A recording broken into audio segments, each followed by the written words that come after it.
Hi everyone, welcome back to Scrummy. Today I'm going to show you how to make an Irish bread roll. These are actually called Waterford Blaas. Now the word Blaa comes from the French word blanc, which means white, because you cover these rolls in a white flour. This recipe was brought to Ireland by the French Huguenots in the 17th century. They were French Protestants who were persecuted in France, so lots of them left France and some of them came to Ireland. So that's how the recipe ended up in County Waterford and how it got its name, Waterford Blaa. That's just a little bit of history behind the Irish bread rolls or Waterford Blaas. So let's get started. Okay, so the first thing we're going to do is we're going to get some warm water, and into this we're going to add in some sugar and some fast action yeast. Stir it together until it's dissolved. All right, now I'm going to set this to one side for about 5 minutes because I want it to get nice and frothy. In here I've got strong white flour. If you're using yeast, it's very important to use strong white flour. You can use plain flour or all-purpose, but just be aware you won't need to use as much liquid with those types of flours compared to the strong white flour. So in here I'm going to add in the salt and let's mix it in. Okay, so you can see that the yeast has got nice and frothy, so I'm going to pour all of this in here. Just want to show you, this is the yeast I actually use. It's a fast action yeast. It's very cheap to buy and very easy to use.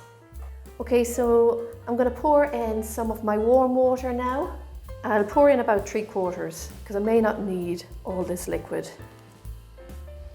And let's start mixing. All right, so I'm going to need some more of that liquid, so I'm going to pour the rest of it in. You want a nice soft dough. You don't want it too wet or too sticky. If it's too wet or sticky, just add a little bit of extra flour. Now what I'm going to do is, I'm just going to get my hands in there and bring this dough together, like that. So just get the flour down from the sides of the bowl, and just keep doing that. And that's fairly good. Now get this onto the worktop and just sprinkle a little flour there.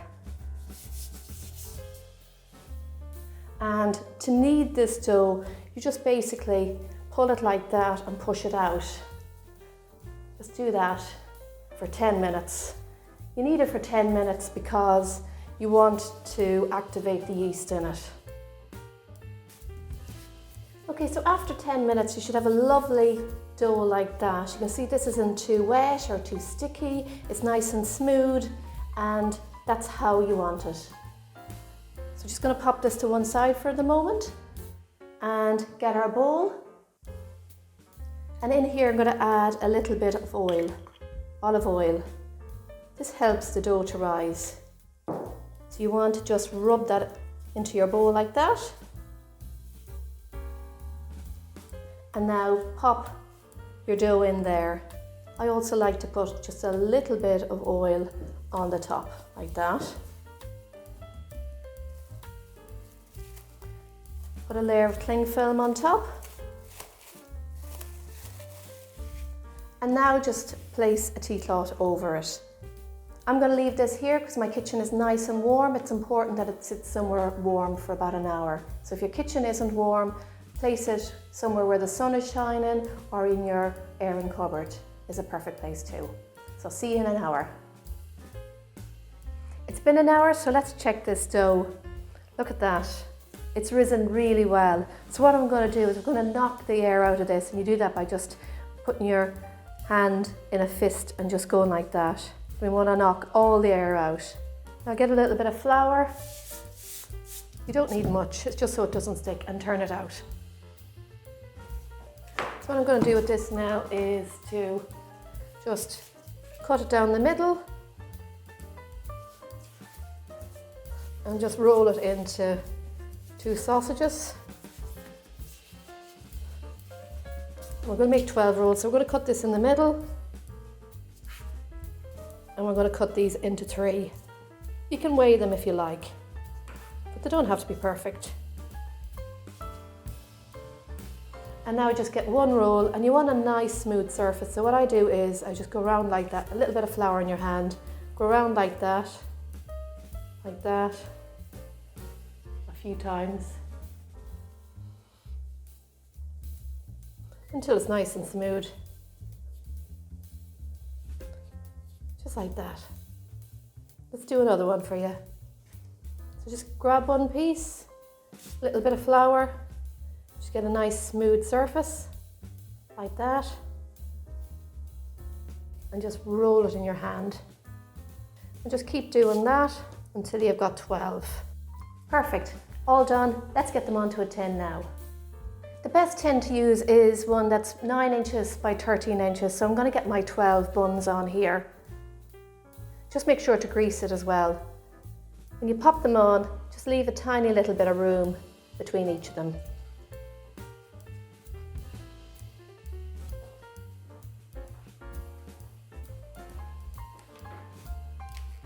I'm going to cover these in some cling wrap again.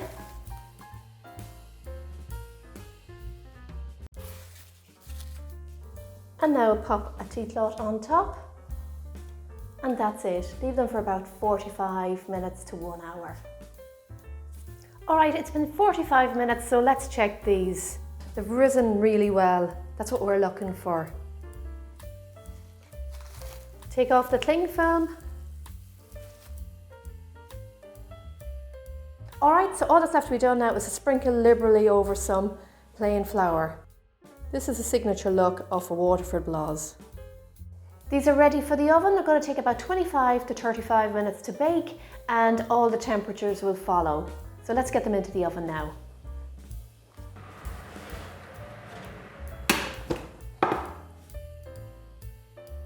All right, everyone, these are baked, and just look at them. Don't they look fantastic? They smell really good as well. Okay, let's let them cool for about half an hour. These are cool now, and I'm going to break some of them so you can see what they're like.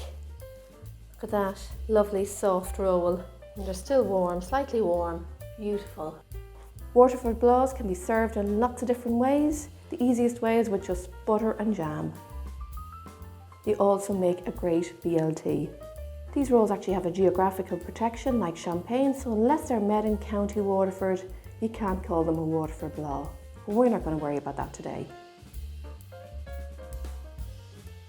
They taste delicious, a lovely soft fluffy texture with a slightly sweet yeasty flavour.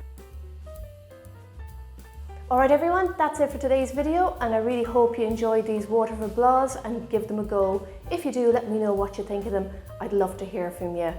Don't be afraid to try out yeast in bread recipes. It is very easy to use, it's not difficult, and I'm telling you, once you've got one success with some bread with yeast in it, there'll be no stopping you. Alright everyone, take care, thanks so much for watching, and see you all soon. Happy baking everyone. Enjoy.